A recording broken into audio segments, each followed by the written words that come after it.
Good evening friends, myself દીપક પ્રસાદ. આપણે આ Excel શીટમાં જોશું કે લાસ્ટ માર્કેટ સેશનમાં કોણ કેટલું બાય કે સેલ કરીને ગયું છે અને કોનું કેટલું નેટ પોઝિશન હોલ્ડમાં છે. આ ઇન્ફોર્મેશન પરથી સોમવારે એટલે કે તારીખ 1/9/2025 માર્કેટનું ડાયરેક્શન કે માર્કેટ કઈ બાજુ જઈ શકે છે એ આપણે સમજવાનો કોશિશ કરશું. તો ચાલો હવે કરીએ શરૂ અને જોઈએ શું કહે છે ડેટા.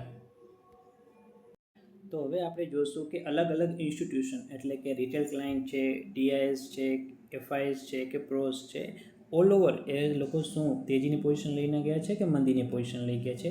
આમાં ખાલી ડેરિવેટિવ્સના જ ડેટા છે, જેમ કે ઇન્ડેક્સ ફ્યુચર થઈ ગયું કે ઇન્ડેક્સના કોલપુટ થઈ ગયા, સ્ટોક ફ્યુચર કે સ્ટોકના કોલપુટ ઇન્ક્લુડેડ છે. તો શરૂઆત કરીએ રિટેલ ક્લાયન્ટથી. તો retail client almost bullish position લઈને ગયા છે, તેજીની પોઝિશન જ છે એમની. ડીઆઈએસની વાત કરીએ તો ડીઆઈએસ મંદીની પોઝિશન લઈને ગયા છે. એફઆઈએસની વાત કરીએ તો એફઆઈએસ મિક્સ ગયા છે, એમની અમુક પોઝિશન તેજીમાં છે અને અમુક પોઝિશન મંદીમાં છે. પ્રોઝની વાત કરીએ તો એ પણ લોકો મંદીની પોઝિશન જ લઈને ગયા છે, મોસ્ટ ઓફ એ લોકો નેગેટિવ ગયા છે. ઓકે, તો હવે જોઈ લઈએ કે લાસ્ટ સેશન એટલે કે શુક્રવારે કોણ કેટલું અને શેમાં બાય અને સેલ કરીને ગયા છે અને ટોટલ નેટ પોઝિશન શું ઊભું છે. તો સૌ પ્રથમ આપણે જોશું કે ઇન્ડેક્સ ફ્યુચરમાં, એના પછી જોશું આપણે ઇન્ડેક્સ કોલ, ઇન્ડેક્સ પુટ, પછી આવશે સ્ટોક કોલ, સ્ટોક ફ્યુચર અને સ્ટોકના કોલ પુટ. બરાબર. તો જે આ કોલમ છે એમાં આપણે જોશું કે લાસ્ટ શુક્રવારે જે નેટ લાસ્ટ શુક્રવારે બાય સેલ કરીને ગયા છે એ, અને આ કોલમમાં આપણે જોશું કે નેટ જે પોઝિશન એમની ઊભી છે ઓલ ઓવર એના કેટલા લોટ ઊભા છે એ જોશું આપણે.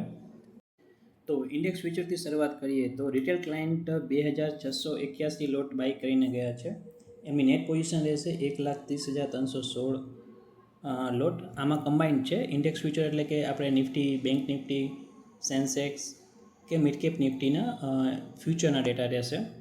ડીઆઈએસની વાત કરીએ તો ડીઆઈએસ 668 લોટ બાય કરીને ગયા છે શુક્રવારે. એમની નેટ પોઝિશન રહેશે 36,834. એફઆઈએસની વાત કરીએ તો 6,681 લોટ વેચીને ગયા છે. એમની નેટ પોઝિશન સેલમાં છે 1,75,195 લોટ. અને પ્રોઝની વાત કરીએ તો 3,332 લોટ બાય કરીને ગયા છે. નેટ પોઝિશન એમની રહેશે 8,045 લોટ. ઇન્ડેક્સ કોલની વાત કરીએ તો રિટેલ ક્લાયન્ટ બાય કરીને ગયા છે 44,704 લોટ. નેટ પોઝિશન એમની પાસે છે 1,39,360. ડીઆઈએસ લાસ્ટ સેશનમાં કંઈ બાય સેલ નથી, એમની નેટ પોઝિશન ઊભી છે 370 લોટ.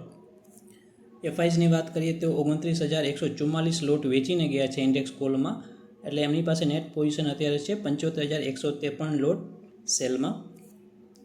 પ્રોઝની વાત કરીએ તો 15,560 લોટ વેચીને ગયા છે, એમની પાસે અત્યારે 64,577 લોટ્સ કોલ સેલમાં ઊભા છે. ઇન્ડેક્સ પુટની વાત કરીએ તો રિટેલ ક્લાયન્ટ 84,903 લોટ સેલ કરીને ગયા છે, એટલે એમની પાસે 4,97,793 લોટ ઇન્ડેક્સ પુટના શોર્ટમાં છે. ડીઆઈએસની વાત કરીએ તો 12,760 લોટ એ લોકો બાય કરીને ગયા છે, એટલે એમની પાસે 34,939 લોટ બાયમાં છે. પ્રોઝની વાત કરીએ તો 10,962 લોટ વેચીને ગયા છે, એટલે એમની પાસે નેટ બાય પુટ છે અત્યારે 2,75,057 લોટ. અને પ્રોઝની વાત કરીએ તો 83,104 લોટ વેચીને ગયા છે, એટલે એમની પાસે નેટ સેલિંગ છે અત્યારે ઇન્ડેક્સ પુટમાં 1,87,796 લોટ. સ્ટોક ફ્યુચરમાં વાત કરીએ તો રિટેલ ક્લાયન્ટ 27,794 લોટ બાય કરીને ગયા છે. ઓલ ઓવર એમની પોઝિશન અત્યારે 22,38,224 લોટ સ્ટોક ફ્યુચરમાં ઊભા છે.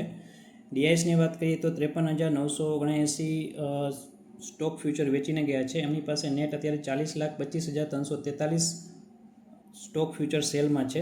એફઆઈએસની વાત કરીએ તો 25,000 લોટ બાય કરીને ગયા છે, એમની પાસે ઓલ ઓવર 13,70,000 જેવું લોટ બાયમાં છે સ્ટોકના. અને પ્રોઝની વાત કરીએ તો 1,000 જેવું બાય કરીને ગયા છે, એમની પાસે ઓલ ઓવર 4,70,000 લોટ સ્ટોક ફ્યુચરમાં નેટ પોઝિશન ઊભી છે. સ્ટોક કોલપુટ જોઈ લઈએ તો રિટેલ ક્લાયન્ટ આમાં પણ મોસ્ટ ઓફ તેજી કરીને જ ગયા છે અને બાકી બધા મંદી કરીને ગયા છે. પુટમાં પણ એમ જ છે, રિટેલ ક્લાયન્ટ તેજી કરીને ગયા છે અને બાકી બધાય એફઆઈએસ કે પ્રોસ છે એ સ્ટોકમાં પણ એ લોકો મંદી કરીને ગયા છે. ઓકે, તો all over data mix to negative છે. ઇન્ડેક્સ ફ્યુચરમાં વાત કરીએ તો ડેટા નેગેટિવ છે. ઇન્ડેક્સ કોલની વાત કરીએ તો એમાં પણ નેગેટિવ છે. ઇન્ડેક્સ પુટમાં વાત કરીએ તો એમાં ન્યુટ્રલ છે, પણ retail client almost 5 lakh put વેચીને બેઠા છે, તો આપણે આ પણ નેગેટિવ કહી શકીએ છીએ. સ્ટોક ફ્યુચરમાં વાત કરીએ તો સ્ટોક ફ્યુચર એક પોઝિટિવ છે, કેમ કે હજી પણ એફઆઈએસના 14 લાખ જેવા લોટ હજી પણ એમના ઊભા છે, અને બાકી સ્ટોક કોલ પુટ પણ નેગેટિવ છે. તો આપણે આ ડેટા એક મિક્સ ટુ નેગેટિવ કહી શકીએ છીએ. તો હવે સોમવારે શું થઈ શકે? સોમવારે માર્કેટમાં મંડે શું માર્કેટ નિફ્ટી આપણે ફ્લેટ ઓપનિંગ થશે કે ગેપ અપ ઓપનિંગ થશે કે નેગેટિવ ઓપન થઈ શકે? ગેપ અપ ઓપન થવાની વાત શું કામ કરી રહ્યું છું કે અહીંયા એક ન્યૂઝ આવે છે, જે આપણે ઇન્ડિયાના જીડીપી લાસ્ટ Q1ના ડેટા છે એ ખૂબ જ સારું આવેલું છે. લાસ્ટ Q1ના ડેટા 7.8 આવેલ છે, જેમાં એગ્રીકલ્ચરનો પણ ખૂબ જ પાર્ટ સારું આવેલું છે. તો તમે એકવાર સોમવારે એગ્રીકલ્ચરના જે પણ સ્ટોક છે એમાં એક સારું એવું મોમેન્ટમ તમને જોવા મળી શકે છે. તો પોસિબિલિટી અહીંયા બે વસ્તુની છે. સોમવારે માર્કેટ તમને ઓપનિંગ કદાચ ફ્લેટ જોવા મળી શકે, અથવા થોડુંક એવું ઉપર જોવા મળી શકે.